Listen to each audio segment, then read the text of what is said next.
Hey guys, welcome back to my channel. My name is Kim. If you're new here, thanks so much for stopping by. I hope that you'll stick around by hitting that subscribe button down below for more bookish content from me in the future. So today I'm here to do my second Thoughts on 3 video. So that's a series that I started on my channel where I review 3 books that have a similar genre, theme, or topic in common. I'll link my previous one below. I did one on mystery and thrillers, and today I'm here to talk about 3 YA new releases.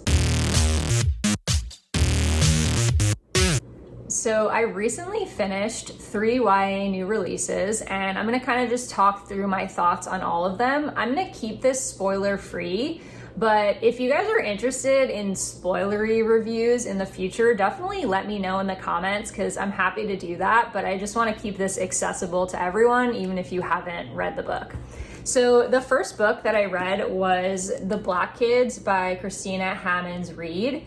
This one is historical fiction. It takes place in 1992 during the Los Angeles race riots, right after Rodney King was beaten and the officers were acquitted. So this is like taking place right in the middle of all of that. So this stars Ashley Bennett. She is a senior in high school. She is Black and rather privileged. She lives a pretty charmed life, honestly. Her family has a lot of money. She lives in a really nice house by the ocean, and she kind of wants for nothing. She goes to a private school. Obviously, none of this exempts her from racism, especially with everything that was going on at that time. And so this is sort of an examination of identity and race and prejudice during the 90s. So I do want to point out that I went into this thinking it was going to be about the race riots because it's honestly marketed that way, but it's not really about the race riots. They're happening sort of in the background while Ashley is living her life. And I would say they're more of a jumping off point for the reflections and experiences that Ashley has rather than a focus of the book. So you're not really hearing a lot of detail about that, and she does not get involved in the riots at all. Her older sister does, but we don't really see any of that on page. It's just sort of referenced. So I just kind of wanted to put a disclaimer out there for those of you that are going into it with kind of the same idea that I had, that it was actually about the race riots. That being said, this is still a really interesting examination of race and privilege. So essentially, Ashley is starting to, as a senior in high school, starting to pick up on some things that her friends are doing and saying that are really not okay. And many times throughout the book, she thinks to herself, I keep pretending these things are okay, but they're not. And so some of the experiences that she has are just friends making comments like, oh, this wouldn't have happened if you weren't Black, or this wouldn't have happened if you weren't here because you're Black. Additionally, there's a lot of talk about derogatory language and use of the N-word. Kind of again, as a disclaimer, the N-word is sprinkled throughout this pretty excessively and spelled out both with the ER ending in the derogatory sense as well as the more casual A ending that you would see, I guess, in kind of pop culture and music. The Black characters in the book are the ones using the more casual version of it. However, the more derogatory term, they're both derogatory terms, but it's used in a more derogatory way by white characters in this book, including her friends. And so that is a big discussion, and she kind of lets it slide a lot of times before realizing that she doesn't have to. And so there's a lot of discussion on her experiences with that word, as well as how she's dealt with it in the past and how she learns to deal with it as she grows as a person. There are also some other trigger warnings that you should be aware of. Parental abuse, alcoholism. There's a lot of sexually explicit content in this. This is definitely a more mature YA book.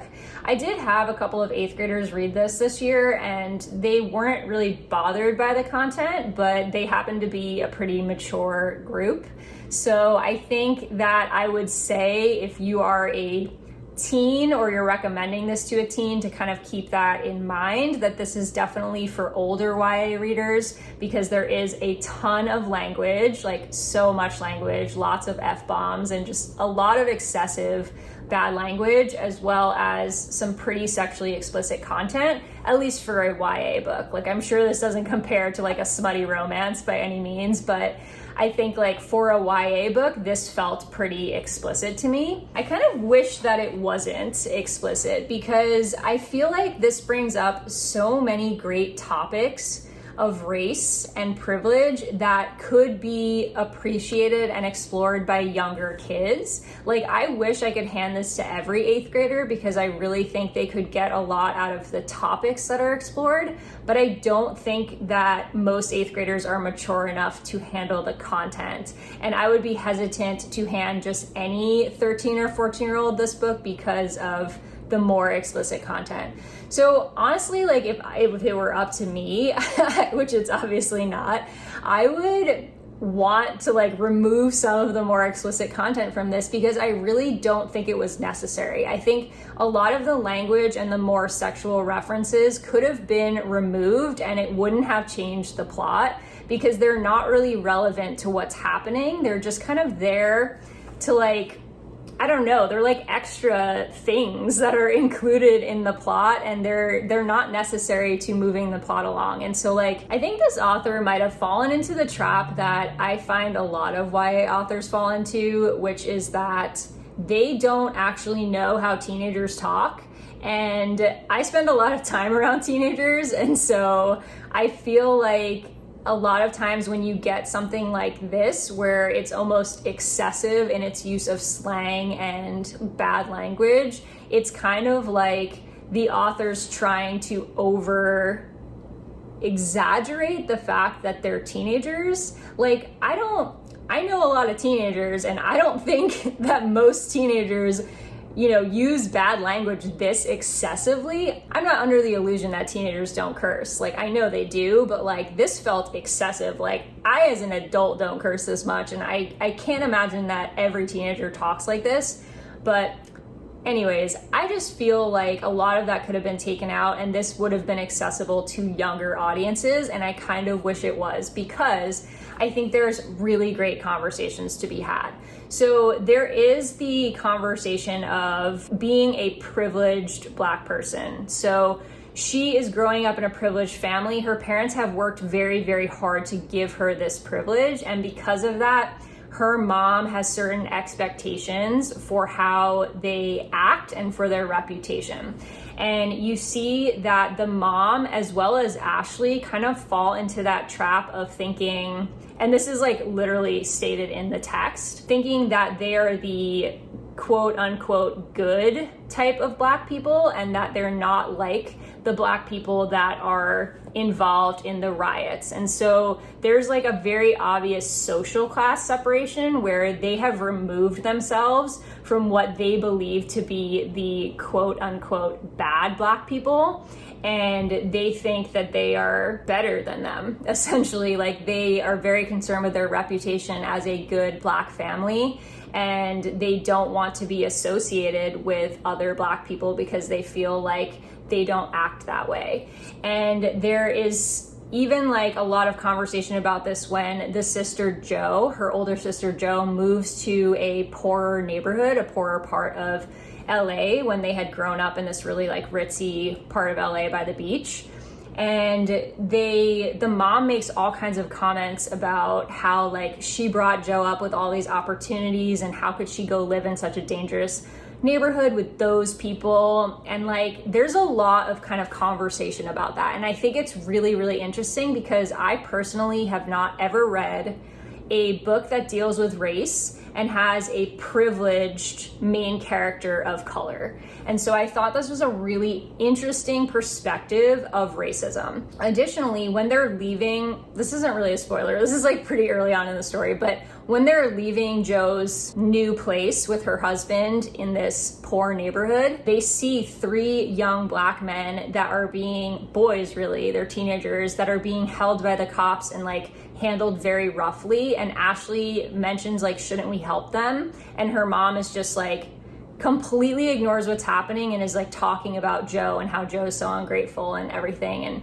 Ashley is sort of bothered by it because she feels like they should do something, but like her mom just doesn't even acknowledge what's happening. And so there are some really, really interesting conversations about privilege here and how even within the Black community, there is a divide of social class and certain people feeling like they are better than others. And so overall, I gave this 4 stars. I thought for what it was really good. I think it's definitely worth picking up. But again, just kind of be wary going in that there is a lot of explicit content, and be wary of that if you're recommending this to a younger reader or are a younger reader yourself. Next, I have Burn Our Bodies Down by Rory Power. So this is Rory Power's second novel. I have not read Wilder Girls, so I cannot compare them. However, this one is a mystery / horror, which I think her other one was as well, but this one is, from what I hear, very different from Wilder Girls. So this one is about a girl named Margot, and she's growing up with her mother in a small apartment. There's a lot of kind of weird stuff going on in the very beginning where you're just kind of like learning this kind of weird, eccentric information about her mom and her home life that is not explained until much later in the book. And so, for example, her mother will not tell her anything about her family or her past, her family's past or her mother's past. And the one time she asked her mother about it, her mom literally was like, "We're not moving from this spot until you promise you're never gonna ask me again." And so like, she does not want Margot to know anything about their past, and Margot's not allowed to ask about it.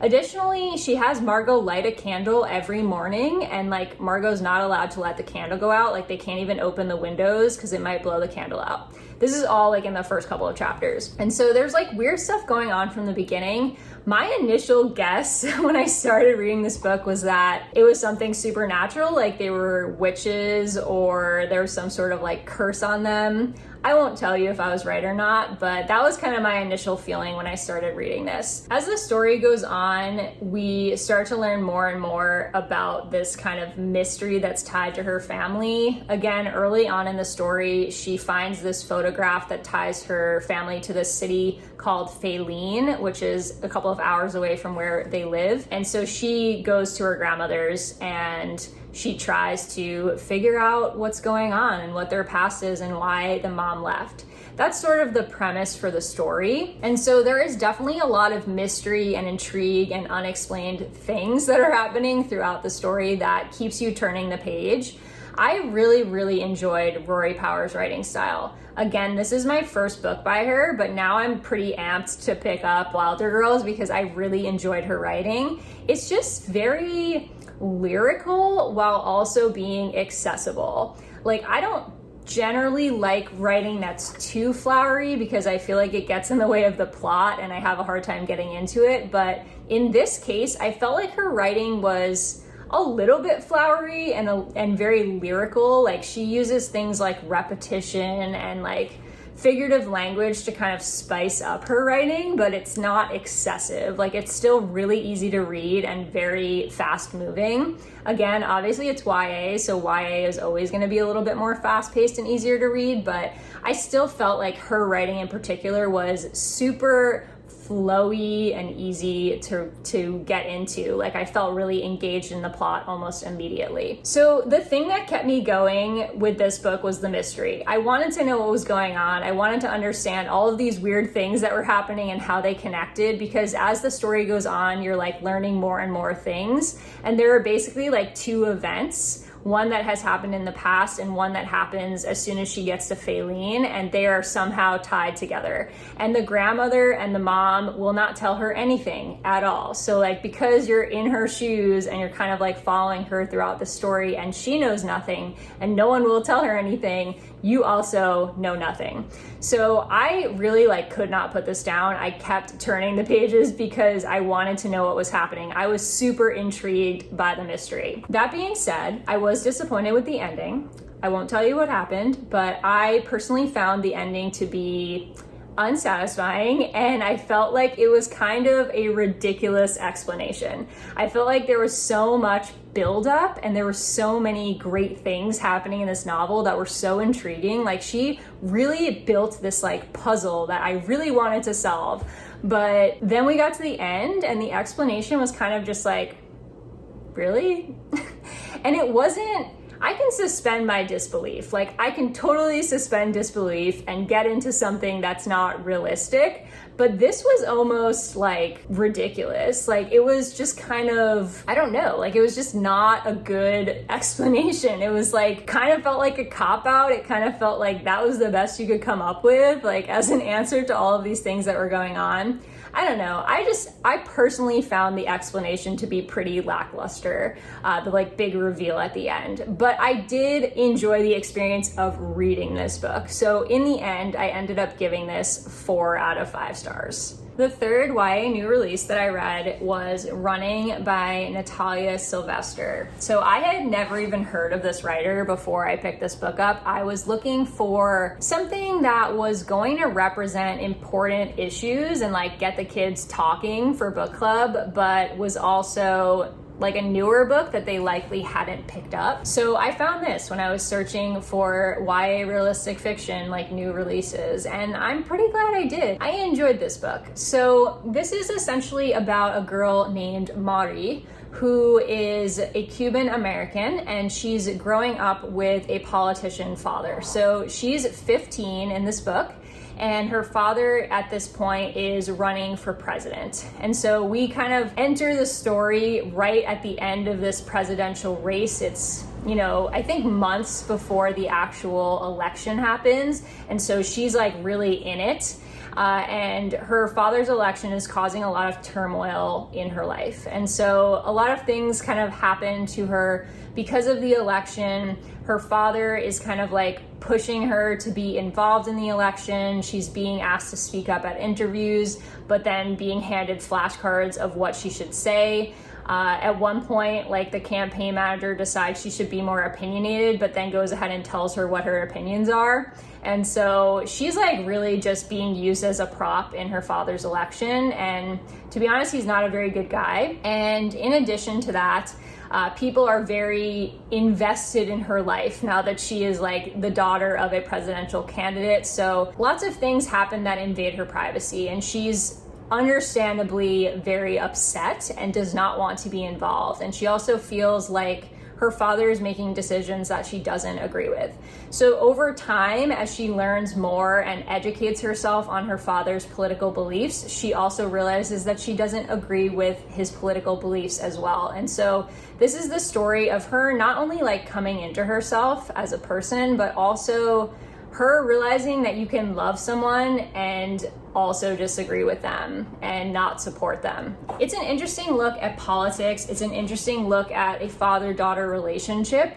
What I also really, really appreciated about this book is that it does not feature a romance at all. There's no romance. And I feel like that is so rare in young adult books. I don't mind romance in young adult books. I often enjoy it, but it's kind of refreshing to pick up a young adult book that does not like center on a romance or does not involve romance in any way. This was 100% a coming of age, finding yourself, empowering story, and I appreciated it for that, for not having Mari like in the midst of all that she's going through obsessed with like dating some boy or relying on a boy to help her find herself, because I feel like a lot of times in YA it's about that, right? Like it's about her wanting some sort of romance, that main character. A lot of female driven stories tend to center on her liking a boy or being in a romance with anyone of any gender, but there's usually a romance involved. And this one, no romance. It was 100% about her and her experiences. The other thing that is really great about this is definitely a younger YA book. Because the main character is 15, it allows for this to be accessible to much younger audiences. There is some language in this. There's actually some cursing in Spanish in this, which I didn't even understand until I looked it up on Google Translate. So yeah, There's quite a bit of Spanish involved in this as well. Like there's a lot of parts where they're speaking in Spanish and like they don't just directly translate it for you. So I actually had to sit there with Google Translate for some of this and like look up what they were saying. But I thought this was really cool. And because I have quite a few Hispanic students, I think that they appreciated the fact that this book does include a lot of Hispanic culture. Overall, I felt like this was empowering. It was positive. It has a very hopeful ending. I appreciated it for what it was, and I think that this is a great YA book for a younger YA audience. I overall gave this 3 stars. I thought it was enjoyable. It didn't do anything like amazing for me in particular, but I know a lot of the students did enjoy it. So I would say this is one I would recommend if you're interested in kind of like social issues, political issues, as well as Hispanic culture. So that wraps it up for today's video. I hope that you enjoyed. Go ahead and give it a thumbs up if you liked this so that I know that you like this content and you want more of it in the future.